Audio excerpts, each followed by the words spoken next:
After Batman brought the Joker to justice, the crime rate in Arkham City decreased by 12%. Previously, the crime rate was C incidents per 1,000 people. Which of the following expressions could represent the crime rate in Arkham City after Batman brought the Joker to justice? Okay, so it decreased. So if C is the number of incidents we start out with, it reduced by 12%. That means we subtract 12% as a decimal is 0.12. To find out how many incidences that is, you have to multiply 0.12 times C, the original amount. So our answer could look like this, or since these are like terms, we could actually subtract 1C minus 0.12C. 1.0 minus 0.12 is 0.88, so that'd be 0.88C. That's another way to write it. You could also write this as a fraction. 88 over 100 reduces to 22 over 25C. All of those are ways to write it. So I can see that one is right there. 0.88cc is right there. 0.112 or 0.12c would not work because you have to subtract from the original amount. This one is missing a c with the 0.12, otherwise that would be the same as the first. And in the last one, they're dividing. Well, we need to multiply by c, not divide by c. So it's just those two.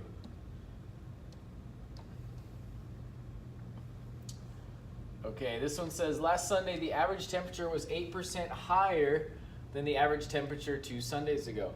The average temperature 2 Sundays ago was T degrees. Okay, so if the temperature is higher, we're gonna be adding, okay? So we start with T, the original temperature. We're gonna add 8%. 8% as a decimal is 0.08. So 0.08 times T is how much it went up. We add that to the original. Again, those are like terms. We can add them together.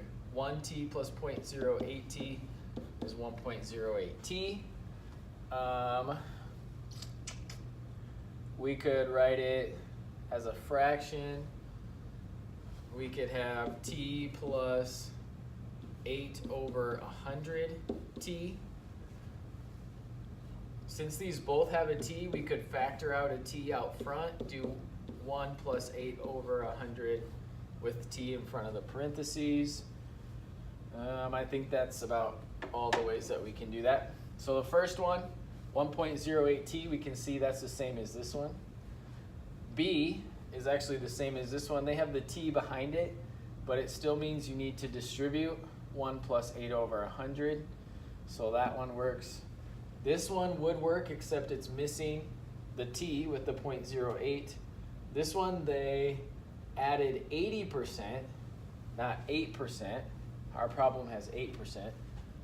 And E is just T plus 8. Well, it's not 8, it's 8%, which is 0.08.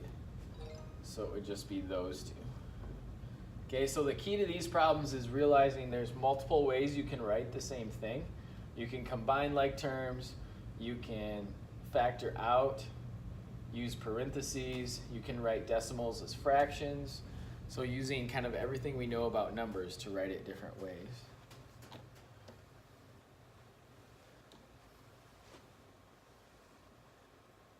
All right, Neil buys a board game. He pays for the board game and pays $1.54 in sales tax. The sales tax rate is 5.5%. What was the original price of the board game before tax? Okay, so the original price we can call X. If we take that times 5.5 as a decimal, which we move the decimal twice, the 0.055, 0.055, that's going to equal the amount of sales tax, which is $1.54. Now to figure out the original price, we have to solve for X, get X by itself. So since this is multiplication, we do the opposite. We divide by 0.055, that goes away, we're left with just X. On the other side, we divide by 0.055. Okay, $1.54 divided by 0.055 is 28. So that means the original price is $28.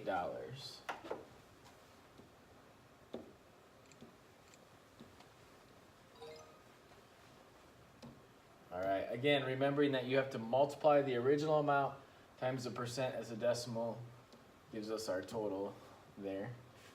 All right, the sales tax in your city is 4.4% and an item costs $3. Before tax, how much tax would you pay? Okay, this time we know the original price, so we take that times 4.4% as a decimal, which is 0.44, and that's going to equal the amount of sales tax. Multiply those two together. We get 0.132. But since money only has 2 decimal places, we round to 2 decimal places. The 2 does not make the 3 round up, so it's just 13 cents is our amount of tax. It says round to the nearest hundredth or the nearest cent, which we did. We get 13 cents.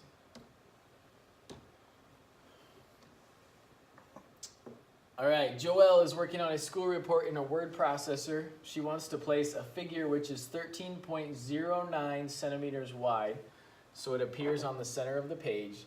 The width of the page is 21.59 centimeters.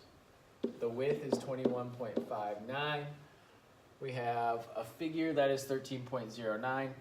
How much margin should she leave on the left so the figure is centered? If this is our figure, it's 13.09. We want to figure out how much space there is in the margins. It says the margin on the left, but remember, margins are the same on both sides. Okay? So, we can figure out what the total margins are by subtracting and then divide by 2 to figure out what each margin is. So if we do 21.59, we subtract 13.09, we're gonna have to borrow, we get 8.5, and then divide that by 2. 8.5 divided by 2 is 4.25, so that means the margin on the left and the right actually are both 4.25.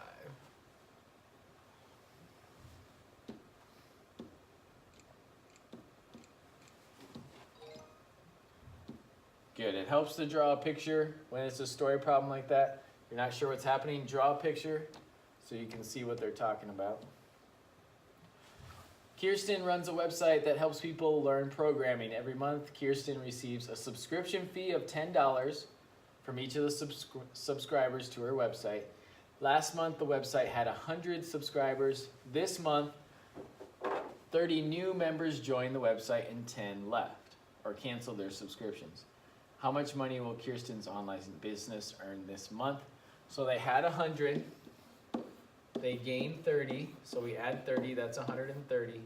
But then 10 canceled, so you subtract 10, leaving you with 120. She gets $10 for each of those, so we do 120 times 10, which is $1,200. So $1,200 is what she'll get this month. All right, that's all the practice. Good luck.